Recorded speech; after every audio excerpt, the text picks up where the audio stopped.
Shalom. Shalom. Puji Tuhan Bapak Ibu dan Saudara, baik yang ada di gedung gereja ini pun Ibu Bapak dan Saudara yang ada di rumah masing-masing, bahwa hari ini oleh perkenaan Tuhan melalui kuasa Roh Kudus-Nya bersama memuji memuliakan nama Tuhan. Hari ini pun kita bersama memperingati hari keturunan Roh Kudus. Nah, saudara yang dikasihi Tuhan, dari bacaan kita hari ini kita akan merenungkan firman Tuhan dalam sorotan tema kuasa Roh Kudus berlaku untuk semua. Kuasa Roh Kudus berlaku untuk semua. Dalam terjemahan Bahasa Toraja dikatakan kuasa pena masallo di Pak Kamasian la Komintu tahu. Kuasa pena masallo di Pak Kamasian la Komintu tahu. Nah, saudara, hari ini adalah hari yang penuh dengan sukacita bagi kita. Hari yang penuh dengan kegembiraan. Mengapa saya katakan bahwa hari yang penuh dengan sukacita? Bukan berarti bahwa hari-hari lain tidak penuh dengan sukacita. Tetapi secara khusus hari ini, saudara, baik secara pribadi, di tengah keluarga, di tengah persekutuan jemaat kita, di tengah gereja Tuhan, kita patut bersyukur. Karena apa? Kita ada, keluarga kita ada dan baik-baik saja. Gereja ada, gereja bertumbuh dengan baik, persekutuan ini ada, persekutuan ini bertumbuh dengan baik di tengah berbagai ancaman, tantangan yang kita hadapi, semua bisa dilalui oleh kuasa Roh Kudus.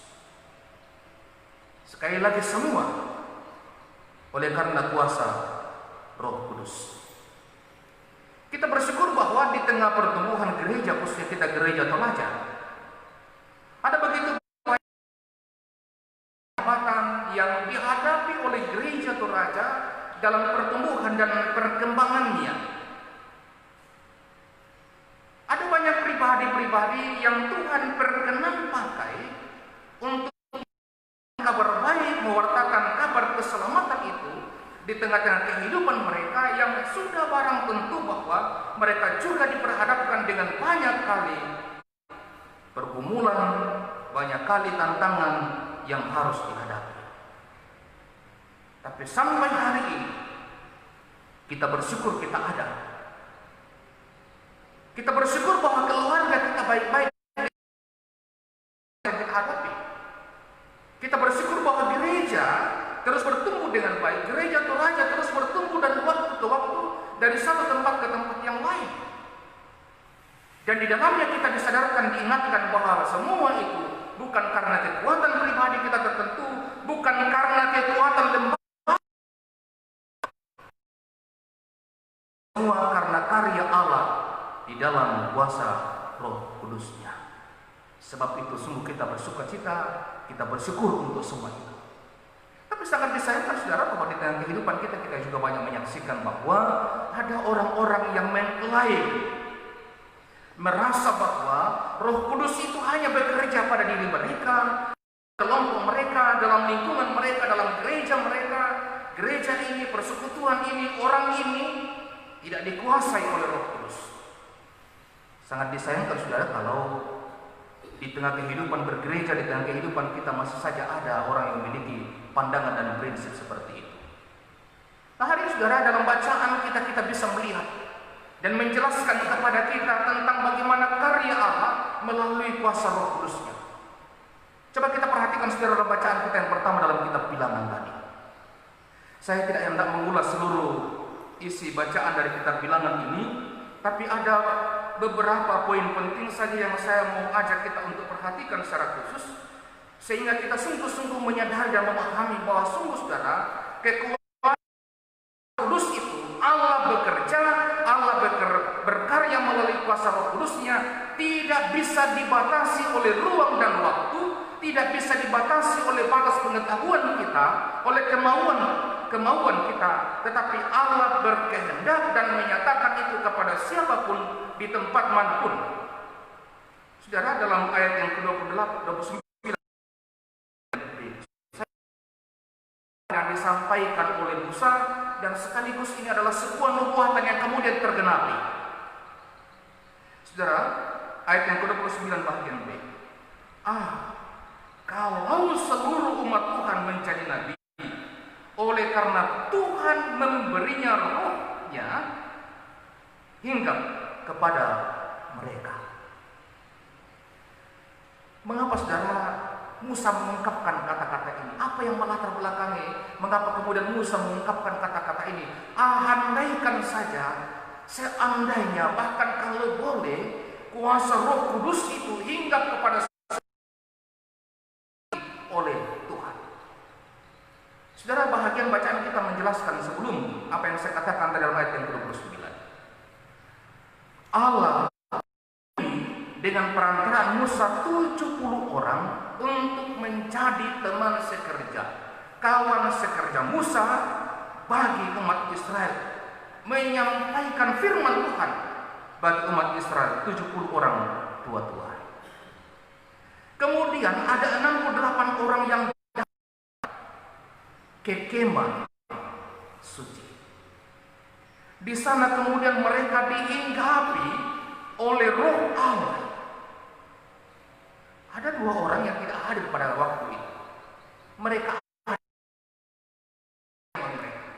tapi juga atau Roh Allah juga hinggap pada mereka, dan mereka menyampaikan firman Tuhan.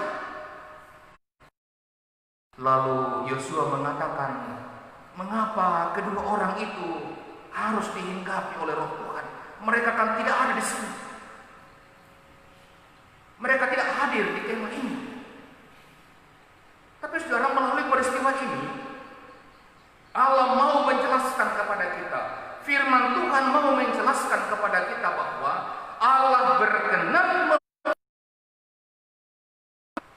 Allah mencurahkan Roh Kudusnya kepada siapapun yang Ia berkenan untuk kepadanya rohnya bekerja. Ia juga tidak bisa dibatasi oleh ruang dan waktu. Roh Kudus tidak dapat dibatasi oleh benteng-benteng yang sering kali manusia buat. Benteng gedung gereja, benteng persekutuan yang ada sehingga kita bisa mengatakan bahwa hanya dalam persekutuan inilah, hanya dalam gereja inilah Roh Allah bekerja. Tapi sekali lagi saudara, Allah berkenan mencurahkan rohnya kepada siapapun yang kepadanya Ia berkenan. Saudara, seringkali juga saudara kita menganggap bahwa karya Roh Kudus itu, karya Roh Allah itu selalu pada peristiwa-peristiwa yang spektakuler, peristiwa-peristiwa yang luar akal sehat kita. Kita seringkali melupakan bahwa Allah terus berkarya, Allah terus menyatakan kuasa Roh Kudusnya kepada siapapun dalam keadaan yang Tuhan mau nyatakan kepada setiap orang yang Tuhan kehendaki. Saudara, dalam peristiwa Pentakosta yang hari ini kita peringati, ya memang saudara, peristiwa Pentakosta yang dikisahkan dalam bacaan kita dalam kitab Kisah Para Rasul tadi bukan berarti bahwa peristiwa Pentakosta keturunan Roh Kudus, tapi salah satu peristiwa hari raya yang di Israel, hari raya yang ke-50, Pentakosta ke-50. Saya kira ini juga bukan secara kebetulan lalu kemudian Allah mencurahkan Roh Kudusnya kepada para rasul. Peristiwa Pentakosta yang dikisahkan dalam kitab Kisah Para Rasul yang kita baca hari ini sekaligus juga mau menjelaskan kepada kita hal yang pertama, bahwa Allah itu adalah Allah, Tuhan yang kita sembah dalam Yesus Kristus adalah Tuhan yang setia dengan janjinya. Ia tidak pernah lupa dan lalai akan janjinya kepada umatnya. Saudara, 10 hari sebelum peristiwa ini, ketika Yesus terangkat ke surga, bahkan beberapa hari sebelumnya, ketika Yesus bersama dengan murid-muridnya dalam perjamuan makan bersama, Yesus menjelaskan kepadanya makna kehadirannya ke tengah-tengah dunia ini. Dalam kitab Injil Yohanes kita membaca itu, Yesus juga menjanjikan bahwa suatu waktu Ia akan meninggalkan murid-muridnya, tapi tidak akan membiarkan mereka seperti yatim. Ia akan mengutus roh penghibur yang akan menolong mereka. Sebelum itu, saudara, seluruh peristiwa dalam kisah para rasul ini, Yesus sudah menjanjikan itu. Nah, tadi malam dalam ibadah keluarga, saya sempat menyinggung atau menyampaikan hal ini, bahwa ketika para murid selesai menyaksikan peristiwa kenaikan Tuhan Yesus ke surga, mereka kembali ke Yerusalem. Mereka dengan sabar menanti penggenapan janji Yesus itu dinyatakan bagi mereka. Ini sebuah bukti bagaimana ketaatan para murid, ketaatan para rasul pada perintah yang disampaikan oleh Tuhan Yesus. Saya kira saudara, tidak ada di antara mereka, Petrus, Yohanes, dan lain sebagainya, yang tahu kapan itu. Kapan roh Tuhan itu, roh kudus itu dicurahkan bagi mereka, tidak ada yang tahu.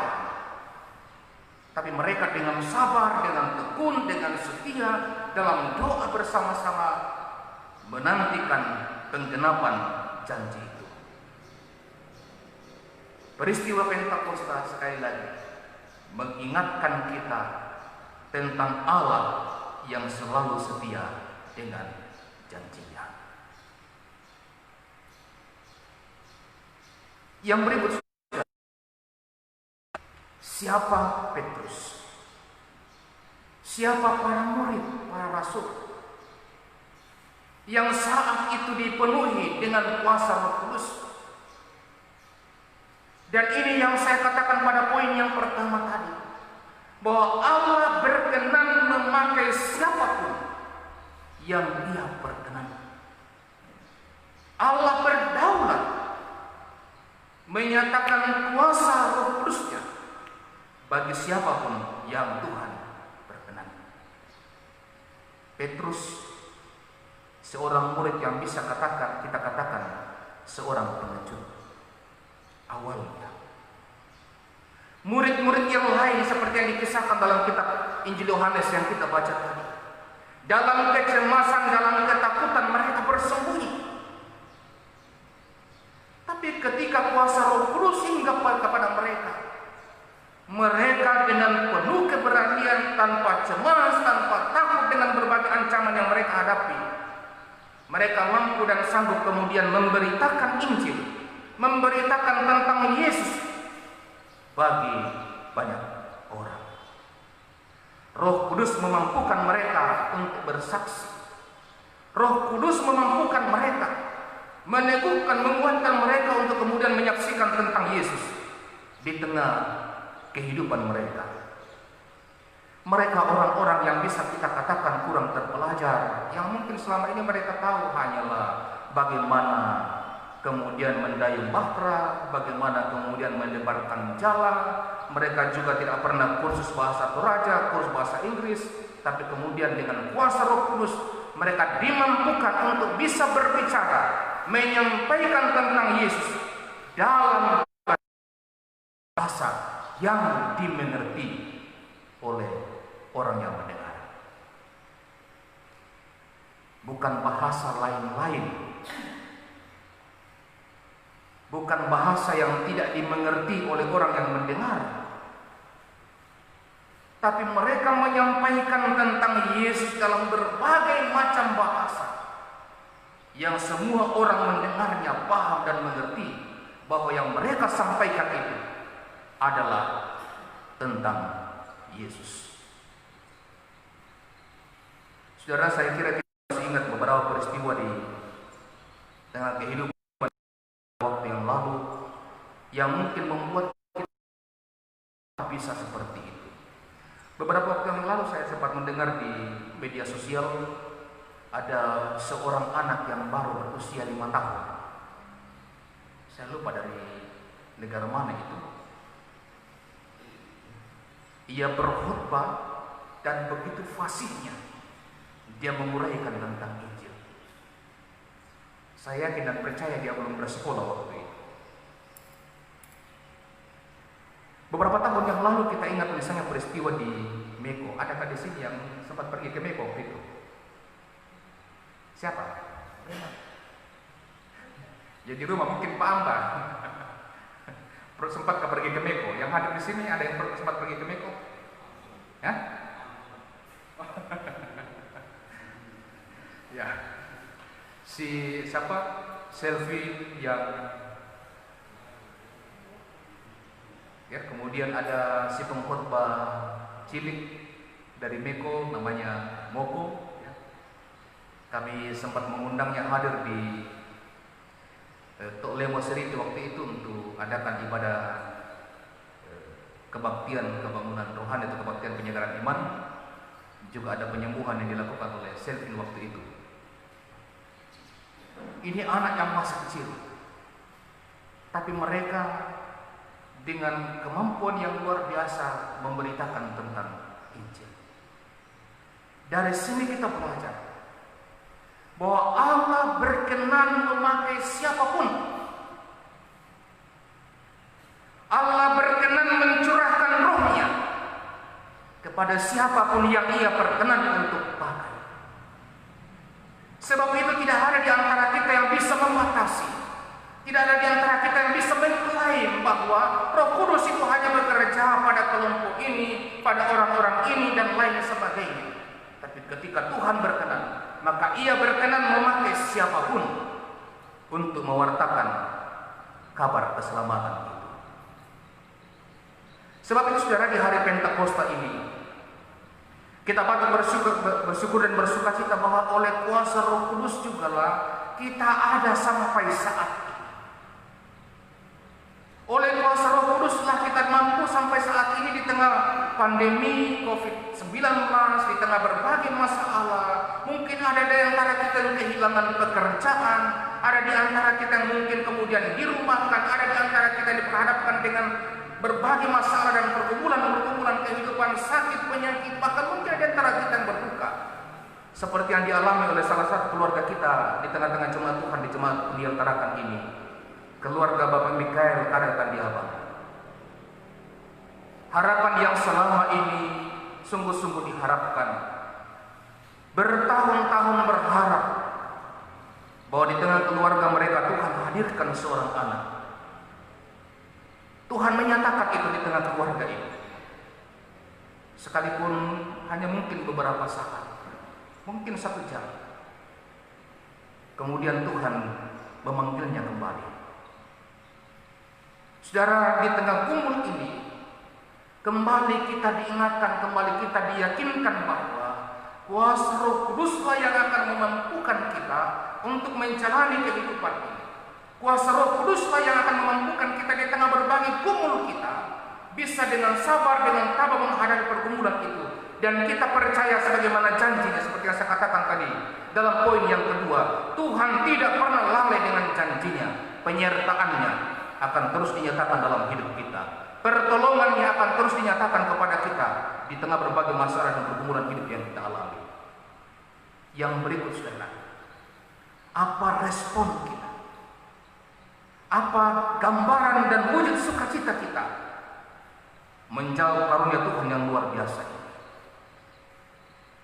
Sebagaimana para rasul, sebagaimana persekutuan umat Tuhan, gereja Tuhan diutus untuk pergi menyaksikan tentang keselamatan di dalam Kristus itu, melalui tutur kata kita, melalui sikap hidup kita, dalam perjumpaan kita dengan semua orang. Kita yakin dan percaya, di tengah keterbatasan, di tengah kelemahan-kelemahan kita, Tuhan akan menyanggupkan kita melalui Roh Kudus-Nya untuk menyaksikan iman kita, menyaksikan tentang Yesus itu dalam kehidupan kita. Roh Kudus menolong kita sekalian. Terpujilah nama Tuhan. Amin.